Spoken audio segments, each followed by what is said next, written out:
السلام عليكم. عندك العلم أن الخبراء تنبأوا بنهاية العالم في سنة 2022 السنة هذه.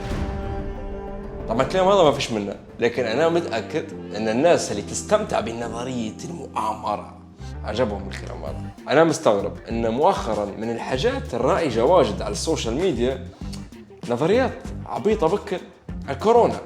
خلينا نتطرق لبعض النظريات هذينا ونشوفوا إذا مرات عليكم ولا لا. أول خبر عندنا اليوم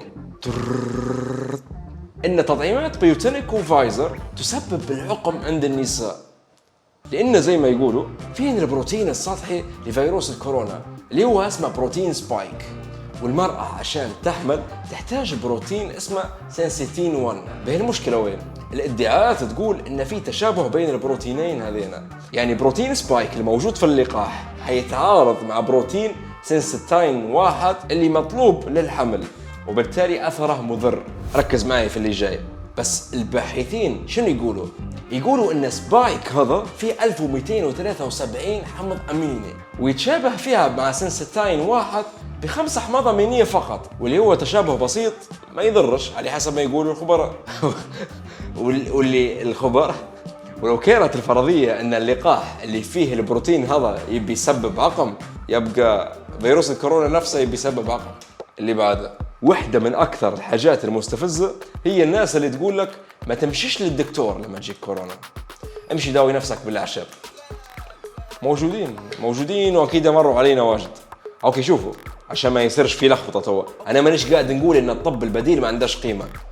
أنا شخصياً استعملتها في حاجات وجدات أقل خطورة، ومن يعرف ممكن في المستقبل نلقوا حلول بديلة أفضل للتعامل مع الكوفيد. لكن توا ما فيش دليل علمي يقول لك إنك تقدر تواجه الكورونا بالطب البديل. يا سيدي فكر فيها شوية، ما اللي يدير في الأبحاث والتجارب وتطوير الأدوية؟ هل هم الأطباء والعلماء بالخبرات والتكنولوجيا المتوفرة لهم، ولا خبراء الطب البديل؟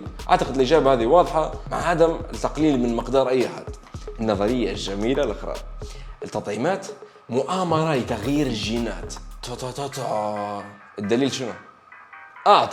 أعتقد لو شركات الأدوية يبغوا يغيروا لنا الجينات، ما يقدروا يديروا لنا في أدوية تانية نحن متعودين أن ناخدوها. مش أسهل لهم من أنهم يقنعونا بتطعيمات نحن أصلاً حاجة جديدة بالنسبة لنا؟ أنا في رأيي أن الناس اللي حطت النظرية هذه هم نفس الناس اللي مخترعين أن توباك ومايكل جاكسون وبوب مارلي أحياء وموجودين في جزيرة. بالله كانك سامع حاجة زي هيك من قبل اكتب لنا في التعليقات. وفي اللي خدان الموضوع لمرحلة متقدمة أكثر، سمعتوا بالناس اللي تقول أن التطعيمات هي عبارة عن شريحة للتحكم بالبشر.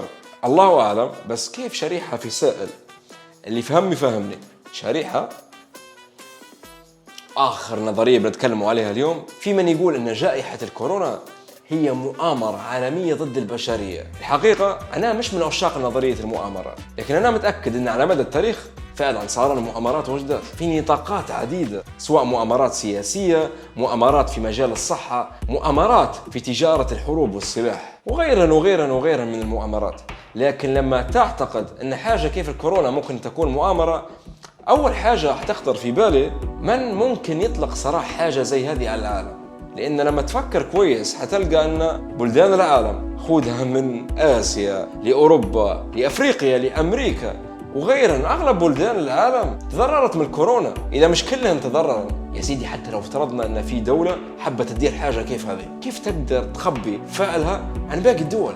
فالله أعلم. والآن توا ما فيش دليل قوي يدعم النظرية هذه، لكن الشخص لازم يفكر في الموضوع هذا كويس قبل ما ينجر وراء الشائعات. شنو اللي تقدر تديره لما تخطم عليك شائعات كيف هذه؟ أولاً، إذا كنت مش متأكد من نظريات مشبوهة قابلاتك على السوشيال ميديا، ما تساهمش في إعادة نشرها. ثانياً، دير بحثك الخاص وتواصل مع الناس الخبيرة لما يكون عندك أي شكوك، لأن نشر المعلومات المضللة أحياناً يكون أكثر ضرر من الفيروس نفسه، بالذات على الناس اللي عندهم أصلاً مشاكل صحية. اوكي، الفيديو هذا كان مختلف شويه، في شويه افكار حبيت اني ندرس فيها معاكم، انشروه للفائده. ممكن ندير فيديو تاني قريب على الاخبار المضلله غير موضوع الكورونا. شاركوني في التعليقات شنو هن المواضيع اللي الواحد في رايكم يحتاج انه يتطرق لهن الفتره الجايه. السلام عليكم ونتلاقوا في الفيديو الجاي.